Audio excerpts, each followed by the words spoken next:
Good morning. Class first year में सजीवों के लक्षण, कैरेक्टर्स ऑफ लिविंग थिंग्स, सजीवों के लक्षण। देखिए, सजीव निर्जीव दो प्रकार के प्राणी होते हैं। सजीव में कुछ जैविक क्रियाएं होती हैं जिनके द्वारा उनको हम सजीव कहते हैं, और निर्जीवों में वो जैविक क्रियाएं नहीं होती हैं। तो सजीवों की जो जैविक क्रियाएं हैं, यानी कि सजीवों के जो लक्षण हैं, वो हैं, उनमें सबसे पहले है जीवन चक्र, लाइफ साइकिल्स।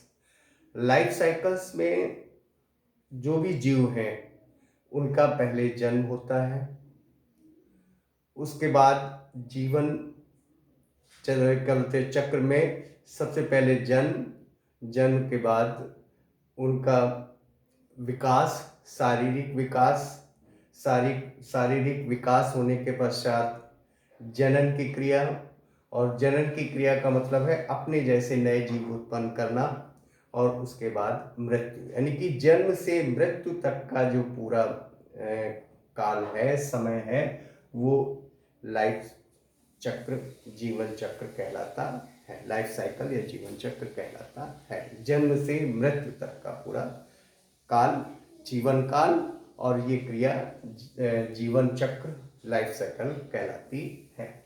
इसके बाद जीव द्रव्य। प्रत्येक जीव कोशिकीय संरचना होती है, कोशिका का बना होता है, सेल, यानी कोशिका हमारे जीवन का भौतिक, रासायनिक, मतलब एक आधार है, यूनिट है, हमारे जीवन का भौतिक आधार है। तो कोशिका में कई संरचनाएं होती हैं। कोशिका में मेन होता है कोशिका को चारों तरफ से घेरे हुए कोशिका कला। जंतु कोशिकाओं में कोशिका कला होती है, पादप कोशिकाओं में कोशिका भित्ति होती है। तो कोशिका कला, कोशिका भित्ति, जो कि कोशिका के अंदर के संपूर्ण द्रव को घेरे रहती है, और उसी संपूर्ण द्रव को हम कहते हैं जीव द्रव्य। यानी कि कोशिका कला और कोशिका भित्ति के अंदर का जो संपूर्ण द्रव्य है वो जीव द्रव्य कहलाता है, प्रोटोप्लाज्म कहलाता है। प्रोटो मीन्स होता है फर्स्ट, और प्लाज्म मीन्स होता है फॉर्म, फर्स्ट फॉर्म, यानी कि जीवन की पहली केवल चीज है जो निर्मित होकर के जीवन को बनाती है, जीवों को बनाती है। इसीलिए एक कोशिकीय प्राणियों में केवल एक कोशिका होती है, उसी में संपूर्ण जैविक क्रियाएं इनकी पूर्ण होती हैं। तो जीव द्रव्य, प्रोटोप्लाज्म, प्रोटोप्लाज्म जो है कोशिका कला और कोशिका भित्ति, इसके अंदर का संपूर्ण द्रव्य, और ये दो पार्ट में होता है। नंबर एक कोशिका द्रव्य, कोशिका द्रव्य, इसको बोलते हैं साइटोप्लाज्म, साइटोप्लाज्म। और दूसरा होता है केंद्रक द्रव्य, न्यूक्लियोप्लाज्म,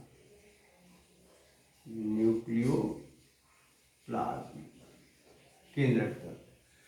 तो केंद्रक द्रव्य, कोशिका द्रव्य, ये दोनों मिलकर के जीव द्रव्य का निर्माण करते हैं, और जीव द्रव्य हमारे जीवन का भौतिक आधार है।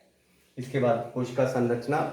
कोशिका की संरचना में अभी हमने आपको बताया कि कोशिका कला, कोशिका भित्ति, इसके अंदर पाए जाने वाला संपूर्ण द्रव को ये घेरे रहती हैं, और इसके अंदर जो दो प्रकार के द्रव भी बताए, कोशिका द्रव्य यानी कि साइटोप्लाज्म, और केंद्रक द्रव्य यानी कि न्यूक्लियोप्लाज्म। साइटोप्लाज्म में अनेक कोशिकांग पाए जाते हैं, और वो कोशिकांग हमारे शरीर की संपूर्ण क्रियाओं को क्रियान्वित करते हैं, संपूर्ण क्रियाओं को करते हैं। कोशिका द्रव्य में यानी साइटोप्लाज्म में पाए जाने वाले कोशिकांग। उसके बाद केंद्रक आया। केंद्रक के अंदर केंद्रक द्रव्य, और उसके अंदर केंद्रिका, और केंद्रक द्रव्य में, केंद्रिका में राइबोसोम्स का निर्माण होता है, और केंद्रक द्रव्य में जो हमारे जीवन का आधार है, जिसे जीनोम कहते हैं, यानी कि डीएनए और आरएनए, ये पाए जाते हैं। डीएनए आरएनए आनुवंशिक पदार्थ होते हैं और ये मुख्य पदार्थ हैं हमारे शरीर के।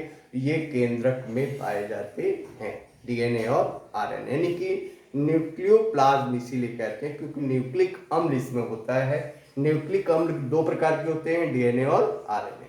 तो ये कोशिका की संरचना, ये भी सजीवों का एक प्रमुख कैरेक्टर है, मुख्य लक्षण है। तो तीन लक्षण हो गए: जीवन चक्र, जीव द्रव्य और कोशिका संरचना।